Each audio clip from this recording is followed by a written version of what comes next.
Class आज आपकी science का 7th चैप्टर स्टार्ट होने वाला है, जिसका नाम है wind, storms and cyclones. Wind का मतलब होता है हवाएं, स्टॉर्म्स का मतलब होता है तूफान और साइक्लोन्स का मतलब होता है चक्रवात। तो स्टार्ट करते हैं अपनी क्लास। तो ऑन अक्टूबर 31, 1999 में, मतलब कि 31 अक्टूबर 1999 में संडे के दिन, तो न्यूज़ आई थी ऑन BBC चैनल पर, जिसमें बताया गया था कि साइक्लोन ईस्टर्न इंडिया में फ्राइडे के दिन चक्रवात की वजह से बहुत सारे लोगों की डेथ हो चुकी है। Telecommunication were beginning to be restored in the state of Orissa, which will give a better picture of distribution। तो जो टेलीकम्युनिकेशन थे उन्होंने ही इस चीज़ के बारे में बताया था। उड़ीसा जो राज्य है उसमें सबसे ज़्यादा डेथ हुई थी इसकी वजह से। तो जो चीफ मिनिस्टर थे स्टेट के, उन्होंने BBC को बताया था कि किसी भी हाउस या फिर घर पर कोई भी चीज़ देखने को नहीं मिली है, सभी जो है बिल्कुल डिसअपेयर हो गए हैं, मतलब दिखाई ही नहीं दे रहे। This cyclone had affected agriculture, transport, communication and electricity supply. तो ये जो चक्रवात आया था इसकी वजह से कृषि, यातायात, कम्युनिकेशन, संचार और विद्युत सभी पर बहुत ज़्यादा इफेक्ट पड़ा था। तो अब हम इसके बारे में जानेंगे कि आखिर साइक्लोन क्या होते हैं और इनसे क्या रिजल्ट मिलता है अगर चक्रवात आते हैं। तो सबसे पहले स्टार्ट करते हैं।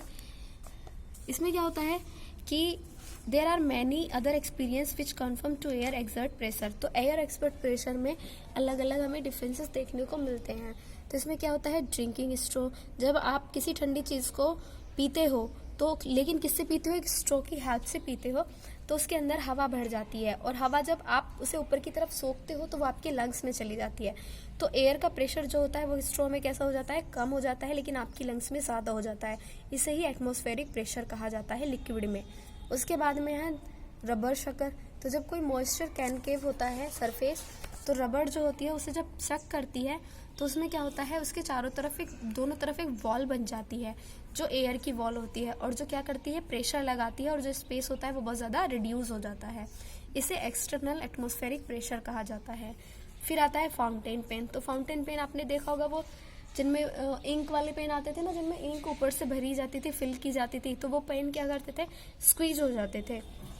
एयर जब उसमें भर जाती थी तो ट्यूब जो थी उसमें एयर होने के बाद, उसमें प्रेशर भरने के बाद वो घट जाती थी, जिससे कि जो एयर का प्रेशर जब ज़्यादा बाहर आता था तो इंक भी बाहर आ जाती थी। Air pressure and high speed wind.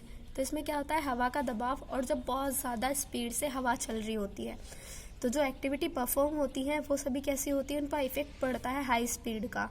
तो इसमें क्या होता है, एयर का प्रेशर कैसा हो जाता है, डिक्रीज हो जाता है। जिसके बाद में बर्नौली प्रिंसिपल जो है उसमें क्या बताया गया है कि higher concentration to lower concentration.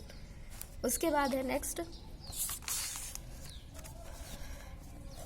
जैसे यहाँ पे आपको एक्टिविटी भी दिखाई गई है, तो ये बर्नौली प्रिंसिपल को ही फॉलो करती है कि इसमें higher concentration to lower concentration. तो यहाँ पर पावर कैसी, इसकी साइज कैसी है, बड़ी, और यहाँ पर छोटी हो गई है, तो ये क्या है, higher concentration to lower concentration. फिर आता है विंड करंट। विंड करंट का मतलब हो गया कि जो हवा जनरेट होती है वो हीटिंग के द्वारा होती है अर्थ के सरफेस पर, जिससे अलग अलग सिचुएशंस क्रिएट हो जाती हैं।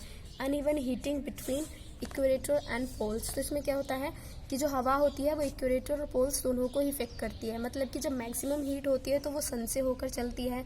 जब सन का इक्वेटर जो होता है वो मैक्सिमम हीट शो करता है, तो एयर भी कैसी होगी, गर्म होगी, और जैसे ही लो हो जाएगा वैसे एयर भी कैसी हो जाएगी, ठंडी हो जाएगी। या आपको सी लेवल पर ज़्यादा देखने को मिलती है, क्योंकि समुद्र के ऊपर से जो हवाएं आती हैं वो ठंडी होती हैं, लेकिन उसके आसपास के इलाकों में जब जाती हैं तो वो कैसी होती हैं, गर्म होती है। क्योंकि दिन के समय में वहाँ का इलाका कैसा होता है, गर्मी की वजह से गर्म, और रात के समय में कैसा हो जाता है, ठंडा। तो स्टूडेंट, ये थी आपकी साइंस की क्लास। अगर किसी भी बच्चे को कोई डाउट हो तो आप मुझसे मैसेज में पूछ सकते हैं। Thank you.